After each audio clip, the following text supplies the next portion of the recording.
My name is Shanna, residing in a cozy suburban home with my beloved 4-year-old son Jeremiah and my husband Darwin, with whom I've shared 6 fulfilling years of marriage. Our household runs on shared responsibilities for both chores and childcare, and I put in dedicated effort every day. Jeremiah, a joyfully gentle and well-mannered child, brings immense happiness, while Darwin's unwavering support eases the demands of my professional life. With Jeremiah settling into kindergarten smoothly and thriving, each day brims with his infectious delight. Amidst this contentment, one concern occasionally nags at me, a prominent figure among the kindergarten parents who assumes a leadership role among moms. I first noticed her a month after Jeremiah started kindergarten. During her routine pickup, "That mom over there, isn't she a bit overbearing?" I stood by the gate, waiting for my son to emerge when I overheard nearby women chatting. Initially, I thought I misheard, but they were gossiping about another parent. The leader of the group spoke with an air of authority, her followers giggling in agreement. "Seriously, she dresses so old-fashioned. Doesn't she care about her appearance?" "Yeah, like Jody always says." The name Jody stood out among them. Since my husband and I took turns picking up our son, I hadn't encountered her before. Normally, I avoided such conversations, but in that moment, I couldn't hold back. "Excuse me, but that's really not appropriate to say." I spoke up calmly, addressing them as I would a child. The atmosphere instantly chilled, the leader's face stiffened, and her followers paled. Just as the central mom was about to reply, my son dashed over. "Mommy, today was so much fun." As her son leaped into her arms, the woman abruptly left. At the time, I sensed a lingering awkwardness, but the incident foreshadowed what would happen the very next day. To my surprise, I found myself unexpectedly leading my son's kindergarten activities from then on. It might be challenging, but I think I'll adjust within a month. Nah, I've already coordinated with everyone at work. If I manage my time well, it should be fine. Fortunately, my job's flexibility allowed me to arrange my schedule. After notifying my colleagues of my planned absences, I rushed out of the office and into the kindergarten. Yet as soon as I stepped into the parking lot, a sense of unease gripped me. I sense the other moms are looking at me and whispering about something. When I glance their way, they quickly avert their eyes, clearly excluding me. Wow, it's been a while since I felt like an outsider. Approaching the whispering group of moms, they scatter like startled birds. I suppress a laugh and choose to wait quietly by the wall for my son. "That's Jeremiah's mom. Seems she's quite stylish, isn't she?" Their murmurs reach me faintly. It's hard to ignore them, even though I'm unsure if they're discussing me. "What's the fuss? She just dresses a bit fancier, that's all." The voice was so loud that I instinctively glanced sideways, meeting Jody's heavily made-up eyes. Inside, I thought, "Who are you to judge?" but kept my thoughts to myself. She smirked knowingly as our gazes locked. "Oh dear, I apologize. Did you catch that?" Her entourage chuckled at her remark, drawing attention from other moms nearby. Uncertain how to respond, but unwilling to back down, I met Jody's gaze squarely. "I'm sorry, I couldn't quite hear you. Your voice was so soft. Could you repeat that?"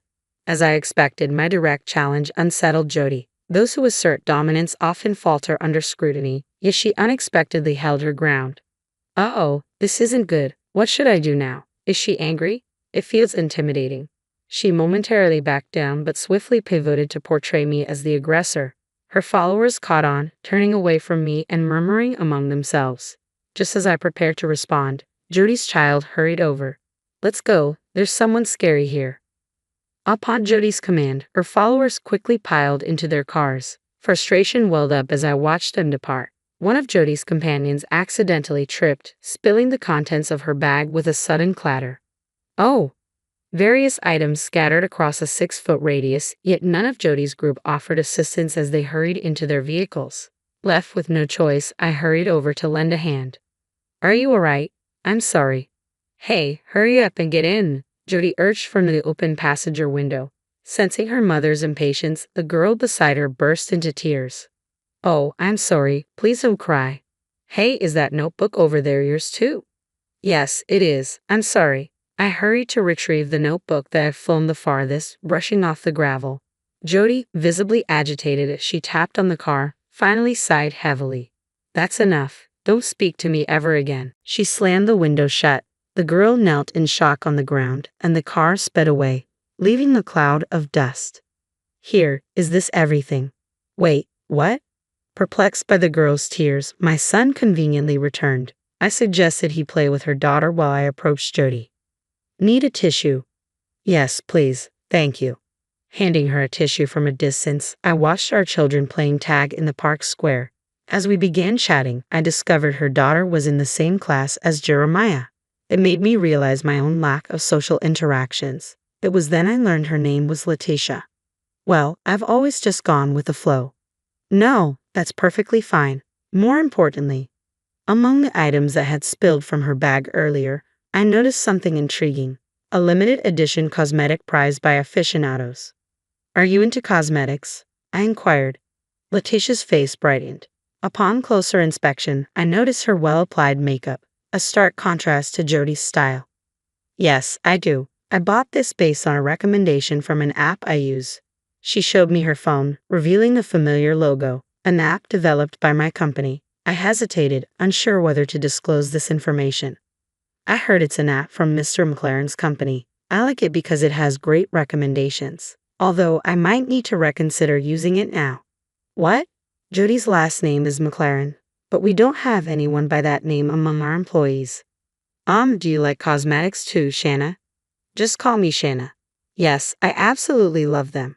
Despite my curiosity about Jody, I ended up chatting with Letitia for quite some time, letting the children entertain themselves. Before I realized it, 30 minutes had flown by, and I found myself offering Letitia a ride in my car. It marked the first time I'd made a mom friend, and it felt wonderfully natural to converse. Back home, I must have been smiling unconsciously because my husband chuckled. Looks like you had a good time. Yeah, I really did. I made a new parent friend today. I recounted the day's events to my husband. He listened with a smile as I shared about Letitia, but his expression darkened when I mentioned Jody. It turned out he knew about her and shared various rumors, like how she had pressured mothers into school-related responsibilities they disliked, or her reputation for intimidating others with harsh words. There was even a story about her allegedly isolating a mother and her child in school, prompting them to transfer. I know you're strong, but it might be wise to limit your interactions with her. I've heard rumors that she's excluded children from activities before. Really? Okay, thanks for letting me know. I was intrigued by my husband's cautionary words, though I didn't dwell on them initially. After all, Jody wasn't a business associate. She was someone I'd likely encounter throughout my life. But soon, the situation evolved into something I couldn't easily dismiss. Sometime after forming a bond with Letitia's family, Jody unexpectedly approached me. We hadn't exchanged a glance since our initial encounter. I've heard about you, she began. Wondering what she could possibly know to seek me out in the parking lot, I waited, puzzled. Jody's smirk revealed her intent. You're some big shot at a company, right? No wonder you drive such a fancy car. I pondered who could have leaked such information to her. By referring to some company, Jody might not have known the specifics of my role. Stepping out of my car, I found myself swiftly surrounded by Jody and her clique. With her arms folded, Jody motioned towards me. What do you want? You. I'll let you into our circle. Let's be friends from now on. I never expressed any interest in joining her circle, though. That thought lingered as I recalled my husband's advice. Endure if it's just me facing exclusion, but protect Jeremiah from any harm at all costs. Maybe I should play along for now, I mused, deciding to respond casually. Oh, thank you. I'm glad, I replied without much emotion, but Jody appeared satisfied with my response. She promptly arranged to have lunch with me the next day, leaving in high spirits with her entourage. What was that all about? I muttered to myself, already feeling disheartened at the thought of lunch with them. Just then, I sensed someone watching me. Turning around, I spotted Letitia observing me from a distance. Since that incident, she had been excluded from Jody's circle. Letitia, why are you hiding over there? I'm sorry, Shanna. Letitia confided in me that Jody had called her the previous night and interrogated her about me. Inadvertently, Letitia revealed that I held a position as a company president. I'm sorry.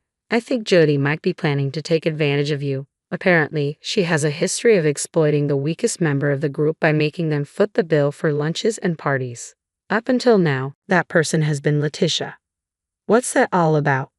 While I initially believed it wise to keep my distance from Jody, I couldn't stand by while she mistreated Letitia, such a kind person. I resolved to alter my approach. We'll be connected to this kindergarten for another 3 years. If we have another child, it'll be even longer. With Jody's family having multiple children, if I'm going to be involved with them for so long, maybe it's better to take a stand. But I'd just been invited to join that group, I told Letitia, seeing despair wash over her face, almost bringing her to tears.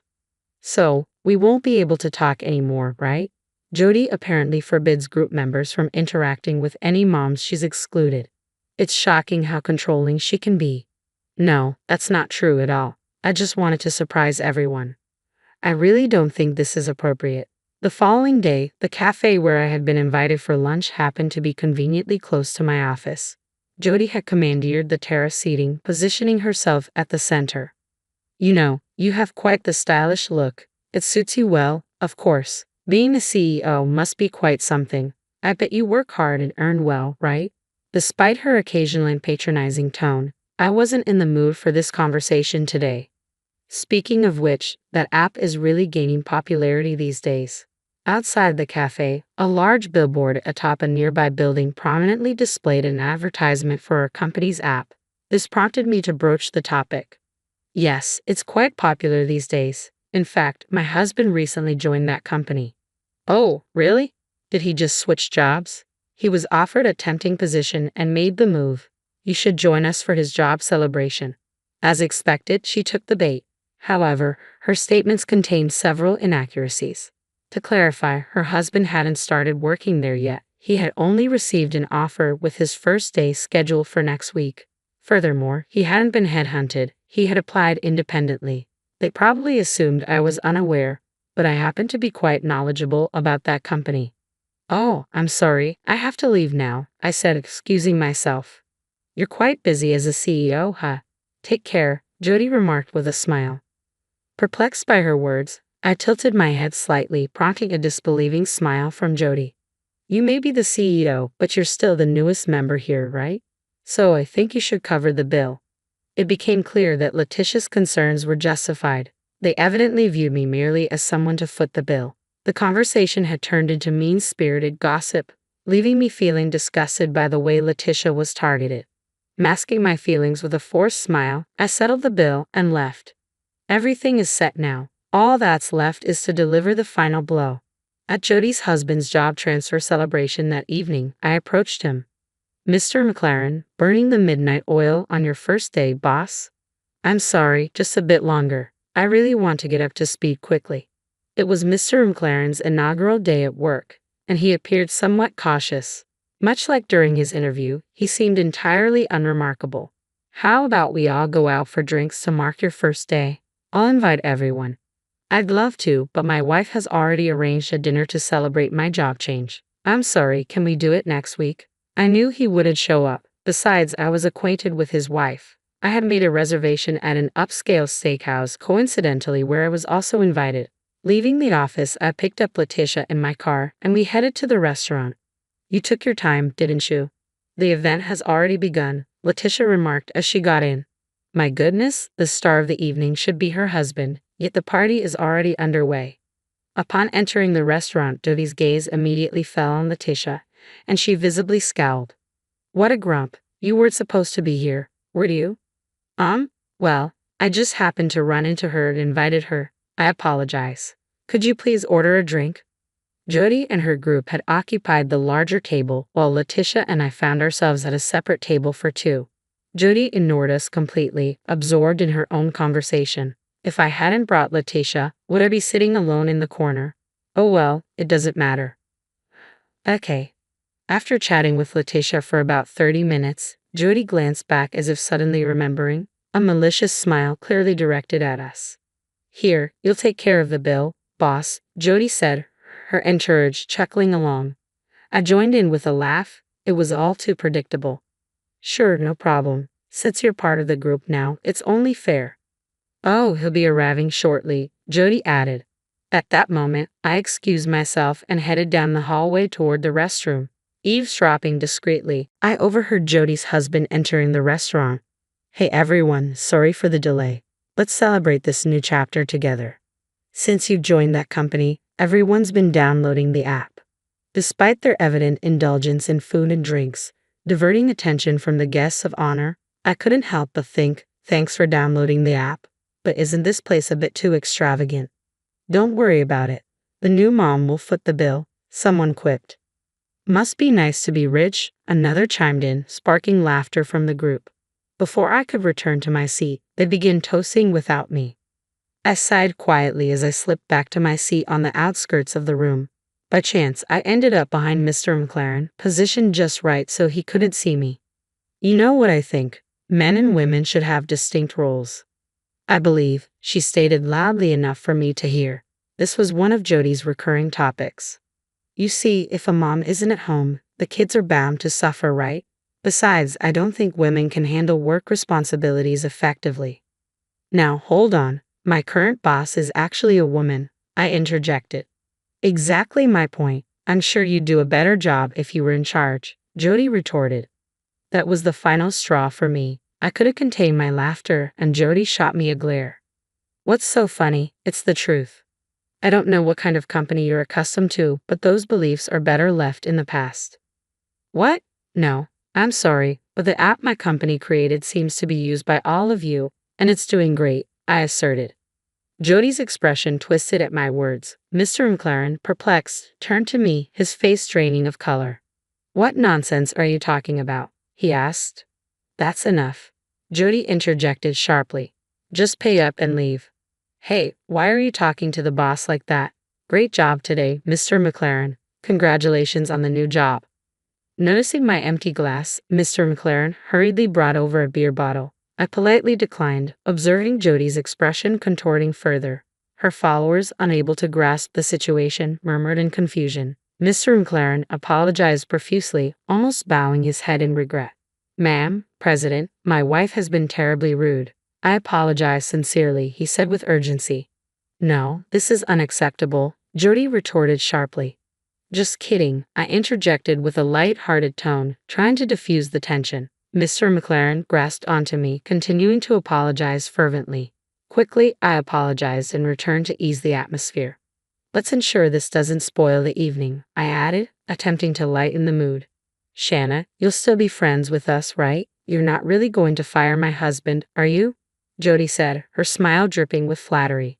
Considering her large family, losing her husband's job would be quite a blow, she continued. No worries, I won't be letting him go, I assured her. My Jeremiah hasn't taken a liking to me, has he? She asked rhetorically, then added sharply, Oh, excuse me, Letitia, you're in the way. Jody tried to push Letitia aside, who was standing beside me. What a distasteful person. Let's go, leave this mediocre woman behind, Jody sneered. You'll still be friends with me, won't you? I asked pointedly. No, the mediocre one here is you. Letitia is my dear friend. She's a far better person than you, I asserted firmly. Jody's voice rose in anger, her demeanor turning furious. I quickly apologized to the restaurant owner and settled everyone's bill. Mr. McLaren, we look forward to having you with us starting next week, I said to Mr. McLaren, who was trying to calm his wife. Afterward, Letitia and I had a simple celebration together. Following that evening, Jody's group disbanded. None of her followers wanted to align with her after witnessing her behavior. She began avoiding me and gradually fell out of favor in social circles.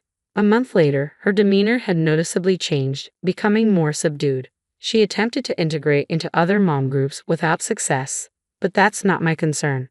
Meanwhile, Letitia and I maintained our friendship, continuing to gather with our families during holidays. My relationship with McLaren remained strictly professional, unaffected by personal matters. Observing his dedication, I couldn't help but wonder if the incident that night had motivated him further. Regardless, taking a firm stand from the outset seemed to have paid off. Perhaps in human relationships, asserting oneself is indeed crucial for success.